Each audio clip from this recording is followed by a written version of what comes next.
Assalamualaikum warahmatullahi wabarakatuh. Selamat datang di dunia semakin terhubung. Di tengah gemuruh globalisasi dan aliran informasi yang tiada henti, bahasa Indonesia berdiri tegak, semakin mendunia. Dari koridor perdagangan hingga ajang internasional, bahasa Indonesia kini menjadi jembatan bagi budaya, ilmu pengetahuan, dan ekonomi. Indonesia, sebuah negara yang kaya akan tradisi dan keberagaman, telah memberikan kontribusi luar biasa dalam memperkenalkan bahasa ini ke pentas dunia. Bahasa inilah yang dinamis ini kini dipelajari oleh jutaan orang di berbagai penjuru dunia, baik sebagai alat komunikasi maupun pintu untuk memahami kebudayaan yang memesona.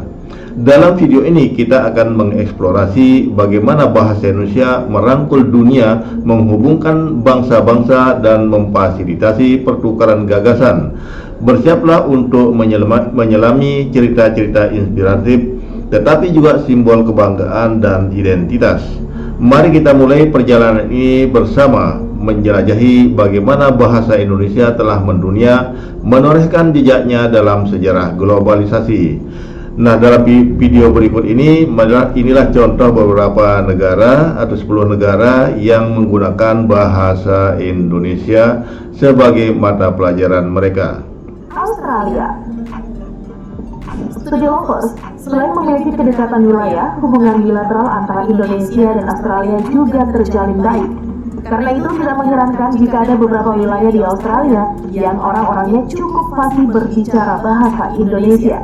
Hal ini lantaran cukup banyak sekolah di Australia yang mempelajari bahkan mewajibkan siswa atau mahasiswa untuk mengikuti pelajaran bahasa Indonesia. Dan tentu saja di antaranya yang Studi Lovers ada University of Southern Queensland dan Burman Anglican School yang terletak di ibu kota Canberra. Amerika Serikat. Studi Lovers, seperti diketahui, Hawaii adalah satu-satunya negara bagian atau state di Amerika Serikat yang terpisah dari benua Amerika dan berupa kepulauan sekaligus masuk kawasan Oseania. Nah, mungkin tidak banyak yang mengetahui jika Hawaii ini ternyata juga turut mempelajari bahasa Indonesia. Saking seriusnya belajar bahasa Indonesia di Studi Lovers, beberapa pengajarnya ada yang rela terbang langsung untuk mempelajari kebudayaan dan bahasa Indonesia di tanah air. Patut berbangga ya Studi Lovers. Nah, selain itu, salah satu universitas yang mengajarkan mata kuliah bahasa Indonesia adalah University of Hawaii. Suriname. Studi Lovers, hubungan antara Indonesia dan Suriname bisa dibilang dekat. Hal ini tidak terlepas dari masa kelam penjajahan, di mana kala itu pemerintah kolonial membawa penduduk Indonesia untuk dijadikan pekerja di Suriname. Karena itu, ada sekitar 14% dari total penduduk Suriname adalah orang Indonesia yang dulunya dibawa oleh pedagang Hindia Belanda untuk dijadikan buruh. Tidak heran ya Studi Lovers jika di Suriname bahasa Indonesia dijadikan sebagai sebuah program studi. Di samping mempelajari bahasa Indonesia, masih banyak penduduk Suriname yang juga cukup fasih berbicara dengan bahasa daerah. Nah, salah satunya adalah bahasa Jawa. Wah, mencengangkan ya Studi Lovers. Ukraina.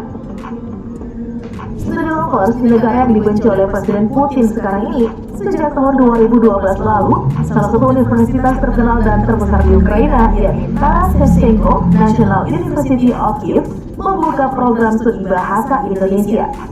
Nah, pemerintah Indonesia pun turut mendukung program tersebut dengan memberikan beasiswa kepada mahasiswa asing yang berkuliah di sana.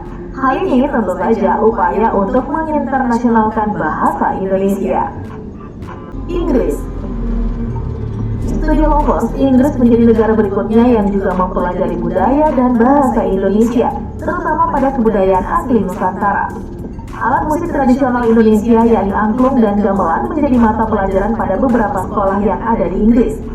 Westfield School yang terletak di London Utara dan Henley Music School yang ada di bagian London Timur merupakan dua sekolah yang mencantumkan angklung sebagai mata pelajaran mereka. Apa tidak bangga dengan kekayaan yang dimiliki negara ini, Studi Lovers? Thailand. Studi Lovers, minat belajar budaya dan bahasa Indonesia di Thailand bisa dikatakan cukup tinggi. Terbukti sampai sekarang, Thailand sudah membuka mata kuliah pilihan bahasa Indonesia bagi mahasiswa S1 di sejumlah universitas. Nah, sebut saja nih, Chulalongkorn Capricorn University dan Darussulan University. Bahkan mahasiswa University Lovers berkesempatan langsung mempelajari bahasa dan budaya Indonesia di tanah air lewat program pembelajaran bahasa Indonesia bagi penutur asing atau BIPA. Bangga dengan bahasa Indonesia ya, Study Lovers. Jepang. Study Lovers, sudah sejak lama Jepang dan Indonesia mempunyai hubungan yang erat dalam berbagai bidang. Jepang pun menjadi salah satu negara tujuan para mahasiswa Indonesia untuk meraup ilmu pengetahuan. Dengan kenyataan ini Study Lovers, maka bukan sesuatu yang mengherankan ya jika Jepang pun menjadikan bahasa Indonesia sebagai salah satu mata kuliah. Sebut saja Tokyo University of Asian Studies menjadi salah satu universitas terkemuka di Jepang yang menyediakan jurusan bahasa Indonesia. Dosen-dosen di Indonesia kerap menjadi dosen tamu di sana Study Lovers. Korea Selatan. Study Lovers, negara ginseng Korea Selatan turut mempelajari bahasa Indonesia. Bisa dibilang saling tertarik mempelajari bahasa satu sama lain ya. Nah, baik pelajar Korea Selatan dan pelajar Indonesia sendiri sama-sama memiliki keinginan besar untuk mempelajari bahasa masing-masing. Terdapat beberapa universitas di Korea Selatan yang mencantumkan program studi bahasa Indonesia. Sebut saja di Hankook University of Asian Studies dan Busan University of Asian Studies.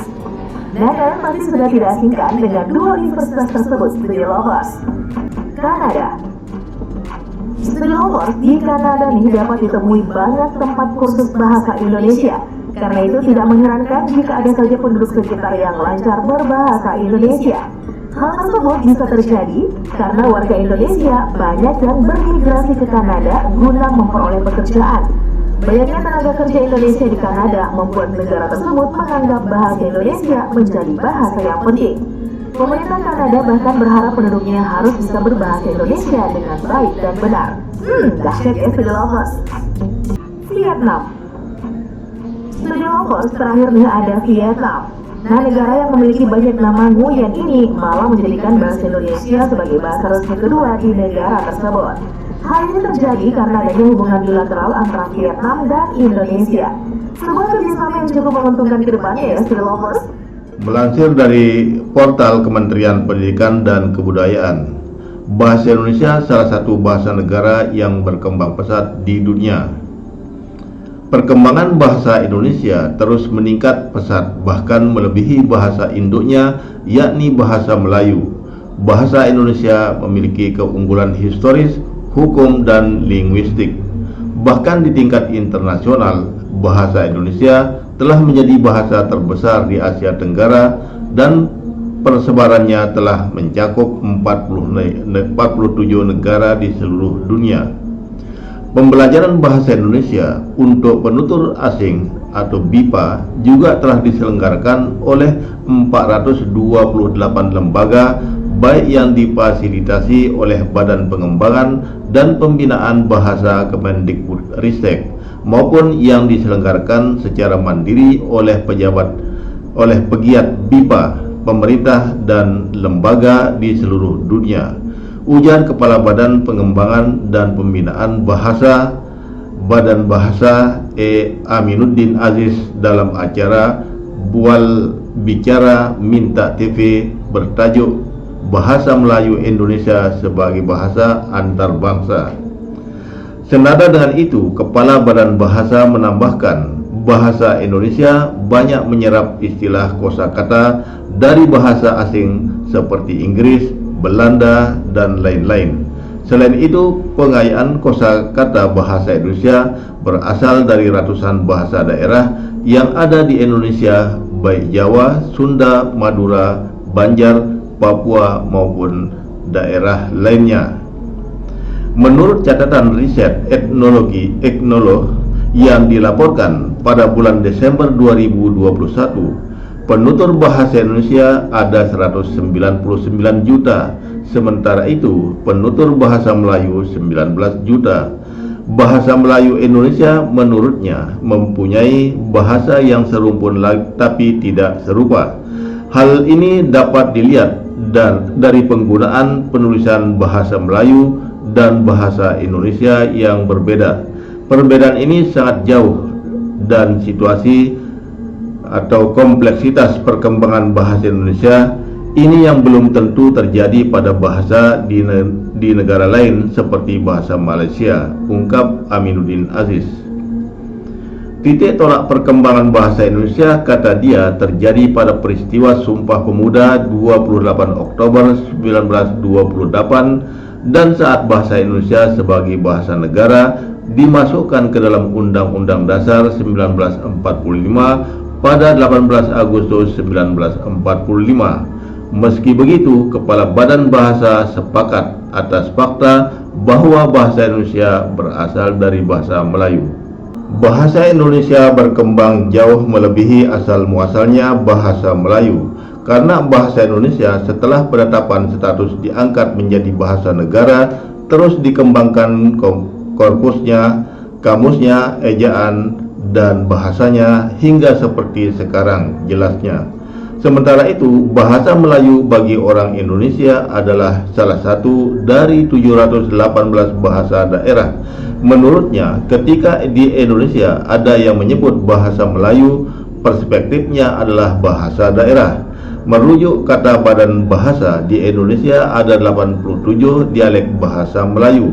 Jika ada pernyataan, mari kita perkasakan atau jayakan bahasa Melayu, jelas kami menolak, tegas kepada Kepala Badan Bahasa.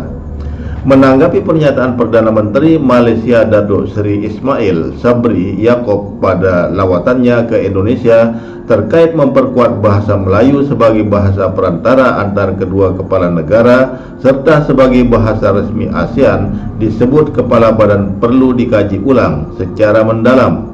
Jika ingin menjadikan bahasa Melayu sebagai bahasa kedua, maka harus ada penerimaan dari seluruh anggota ASEAN. Karena ASEAN memiliki sistem bahwa setiap usulan harus disetujui oleh semua anggotanya.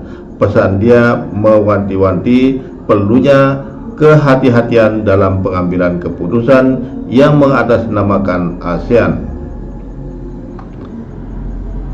Dalam Undang-Undang Nomor 24 Tahun 2009 tentang bendera, bahasa dan lambang negara tertulis bahwa negara mengusahakan meningkatkan bahasa Indonesia menjadi bahasa internasional. Inilah yang dikatakan Aziz sebagai harapan dari pemerintah Indonesia. Narasumber dari Majelis Profesor Negara Kamarudin M. Said menjelaskan bahwa bahasa Melayu dapat menjadi bahasa kedua di ASEAN dengan syarat memiliki 10 penerjemah untuk setiap negara anggota agar dapat dipahami oleh para perwakilan. Jadi, mesti ada satu strategi yang smart untuk menguruskan bahasa di ASEAN, walaupun hanya melibatkan 10 negara, terangnya.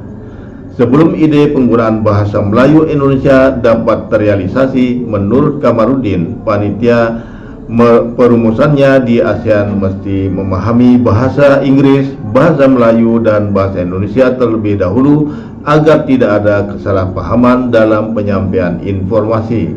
Mengamini pernyataan sebelumnya, perwakilan dari Institut Pertanian Bogor, Ari Purbayanto, menekankan pentingnya persiapan yang matang untuk merealisasikan penggunaan bahasa Melayu Indonesia di tingkat ASEAN.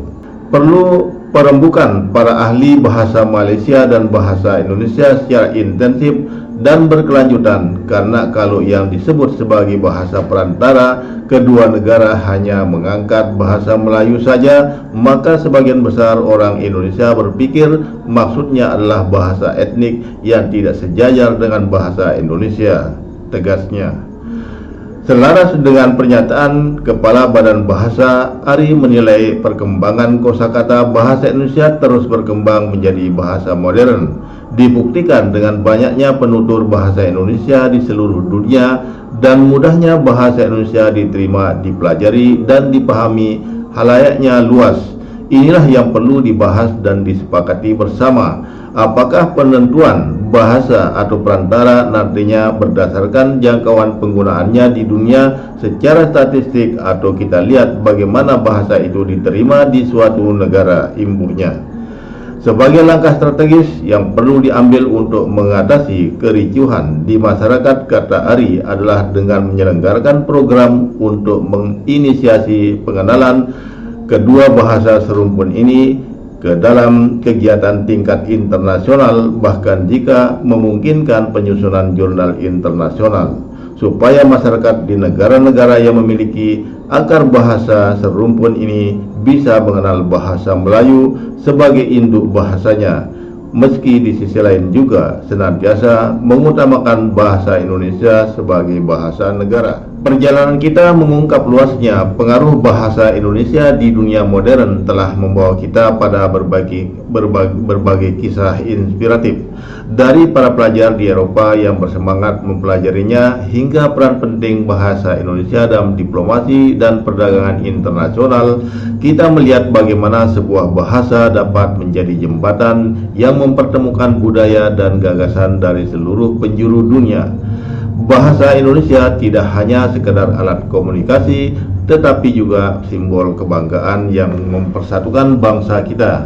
Dengan semakin banyaknya orang yang tertarik dan terhubung melalui bahasa ini, kita bisa yakin bahwa warisan budaya kita akan terus hidup dan berkembang. Terima kasih telah bersama kami dalam menyaksikan bagaimana bahasa Indonesia telah mendunia. Semoga video ini tidak hanya menginspirasi, tetapi juga menguatkan kecintaan kita terhadap bahasa dan budaya Indonesia. Mari kita terus lestarikan dan banggakan bahasa Indonesia agar jejak kita di panggung dunia semakin nyata dan bermakna.